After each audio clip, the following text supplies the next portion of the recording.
Hello, this is Raymond Smith with Disciple Blueprint, helping you become a fully devoted follower of Christ. This is Start at Home Week 1.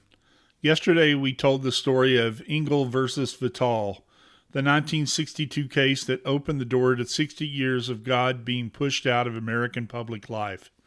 Today I want to bring that story into my own house, and then I want to tell you something you may not have noticed if you haven't been watching the courts closely, because the tide is starting to turn. Let me start with a hard admission. In the 1980s, I was still a young man. My first marriage ended in divorce. I took my vows seriously. I meant them when I said them. But when the marriage fell apart, here's what struck me later about the process of ending it. I filled out some forms. I never met the attorney. I wasn't even in court the day the divorce was finalized. Think about that for a minute. A covenant that was supposed to be for life, that had produced a child, came apart through paperwork I filled out on my own time. Nobody sat down and asked me if I understood what I was walking away from. Nobody required me to see a counselor. Nobody required my wife and I to try harder before the state agreed to dissolve the union it had recognized. The process itself told the whole culture, that marriage was not what my grandparents had taught me it was. It was, in the eyes of the law, just paperwork. And when the law treats something like paperwork, the culture eventually does too. That is one of the quiet ways a foundation cracks. Not with an earthquake, with a form you fill out at your kitchen table. Jump ahead to June of 2015. The Supreme Court had just handed down its decision in Obergefell versus Hodges, which redefined marriage across the nation. That night, the White House was lit up in rainbow colors as a public celebration of the ruling.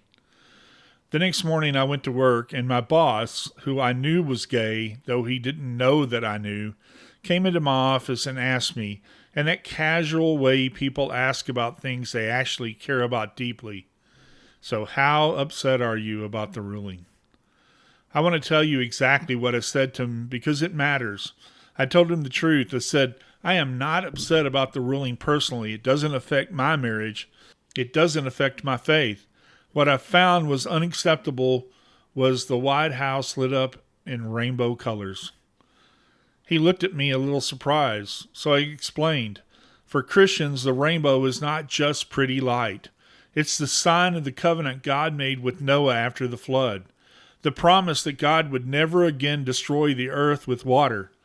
It's in Genesis 9. It's one of the oldest symbols in the Bible, and it belongs to God's covenant with humanity. To see it repurposed as a visual signature of a government endorsement of a redefined institution felt like the government reaching directly into the Christian toolbox and taking a sacred symbol to use against Christian conviction.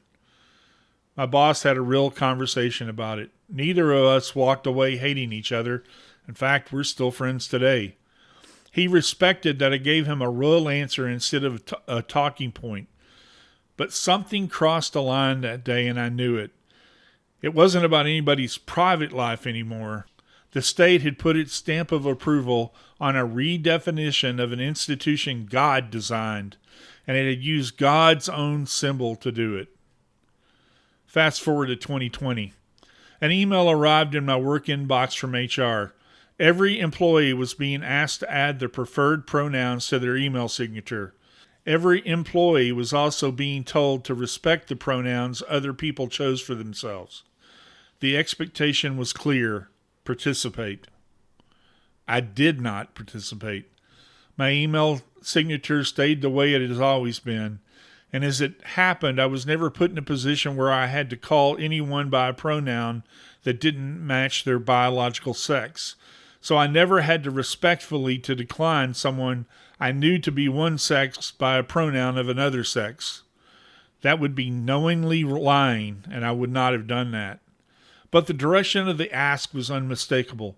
In 1962, the government stopped doing something. It stopped leading corporate prayer in schools. By 2020, corporate culture, shaped by decades of government-led redefinition, was demanding that I affirmed something. Those two things are not in the same category. One was subtraction, the other was compulsion. And I was watching in real time what that 60-year trajectory had led to. If that was the whole story, I would understand why a lot of Christians feel defeated now. But that is not the whole story. And this is where the episode turns. Here's what I want you to hear, and I want you to hear it clearly. Over the last few years, quietly, without the news coverage other things have gotten, the Supreme Court of the United States has started reversing some of the very ground the enemy has spent 60 years taking. I want to tell you about 3 of those decisions because most Christians in this country haven't heard the details, and they should. Kennedy versus Bremerton School District decided in June of 2022. This one is directly connected to yesterday's episode on Engel versus Vital. A public high school football coach in Washington State named Joe Kennedy had a habit of walking to the 50-yard line after every game and kneeling in silent, personal prayer for about 15 seconds. That's it. He wasn't leading the team in prayer. He wasn't requiring anyone to join him. He was just praying quietly after the game was over. The school district told him to stop. He refused. They fired him. He sued. And in June of 2022, the Supreme Court ruled 6-3 in an opinion written by Justice Neil Gorsuch that the school district had violated Kennedy's First Amendment's rights. Not only that, the court effectively threw out a legal test that had been used since 1971 to justify most of the school prayer restrictions built up after Engel. One of the doors Engel opened 60 years after it was opened just started to close. Then there's 303 Creative versus Elenis, decided in June of 2023. A Christian web designer in Colorado named Lori Smith wanted to expand her business to include wedding websites. She was willing to serve any client of any background. What she was not willing to do was create custom content celebrating a marriage that violated her Christian conviction. The state of Colorado said she had to. She sued. And in June of 2023, the Supreme Court ruled 6-3, again in an opinion written by Justice Neil Gorsuch, that the government cannot compel a person to create speech that violates her sincerely held beliefs. Read that again. The government cannot compel her to speak. The affirm or be silenced pressure that produced the pronoun email I got in 22, that pressure has now hit a legal wall. Not everywhere, not for everyone, but the wall exists now where 5 years ago it did not. Dobbs versus Jackson Women's Health Organization, decided in June of 2022. I do not need to explain this one in detail. Most of you know what happened. For 50 years, Roe versus Wade had removed the question of abortion from the states and made it a federally constitutional right. In Dobbs, the Supreme Court ruled 6-3 in an opinion written by Justice Samuel Alito that the Constitution does not confer a right to abortion and return the question to the people and their elected representatives in each state. Half a century of federal abortion policy overturned. That was not a small thing. That was the biggest single reversal of rulings I've walked through since Wednesday. And it happened in our lifetime. I want to be careful here. I'm not telling you the war is over. It is not. Cultural drift takes generations to turn around. But I want you to see what is happening because most Christians don't.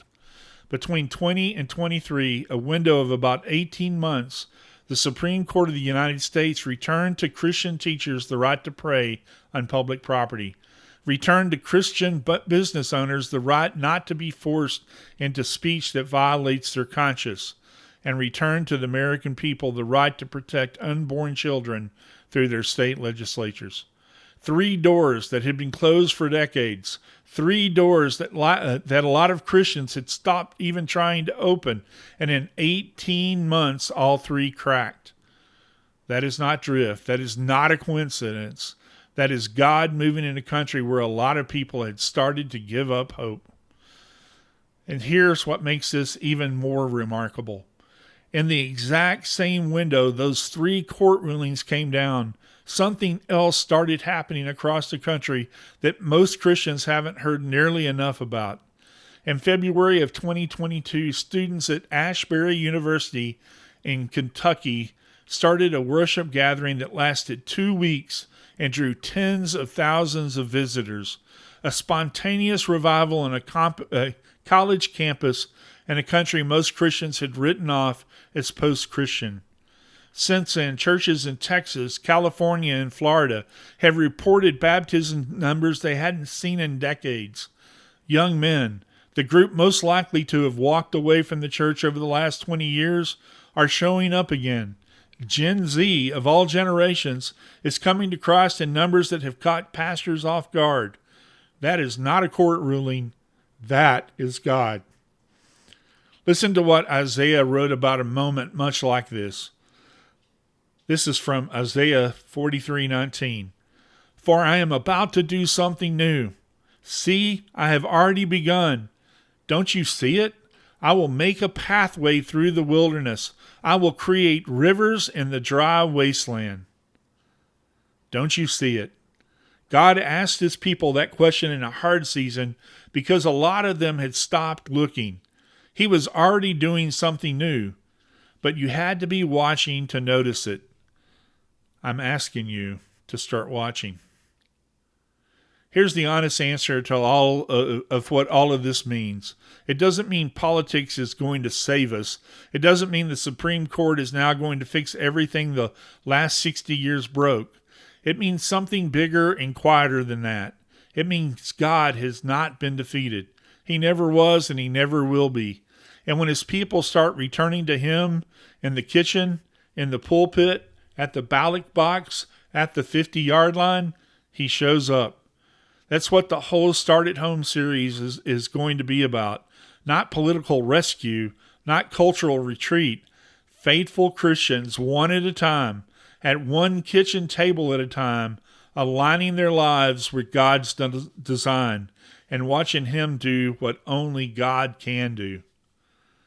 I put together a free resource called The Doors, 10 real ways back towards hope when you can't feel it. If you've been carrying the weight of what we've been walking through this week, that map is what I want you to have. You can find it at discipleblueprint.com on the free stuff page. No cost, no catch.